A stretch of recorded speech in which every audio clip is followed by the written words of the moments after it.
நண்பர்களே, இப்ப என்ன ஆச்சுன்னா, இந்த மீம பார்க்கும்போது உண்மையிலே ரொம்ப கஷ்டமா இருக்கு. நீங்களே பார்த்தீங்கனாலே உங்களுக்கு தெரியும்.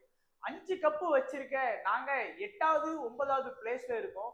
3 கப்பு வச்சிருக்க நம்ம கொல்கத்தாக்காரர் வந்து மழையினால 1 பாயிண்ட் வாங்கிட்டு லாஸ்ட் பிளேஸ்ல மயங்கி கிடக்காரு.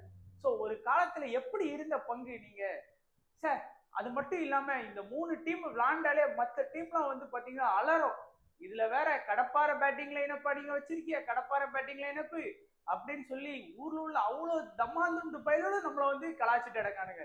இதுல வேற என்னது சேப்பாக்கு வந்து உங்களுடைய கோட்டையா, அங்கதாண்டா வந்து நாங்க ஓட்டையை போடுவோம்னு சொல்லி இன்னும் ஒரு டீம் வந்து நம்மள அங்கேயும் வந்து பொழந்து கட்டுது. ஸோ கல்கத்தா அது வந்து பாத்தீங்க அப்படின்னா அவ்வளவுதான் முடிஞ்சு போச்சு.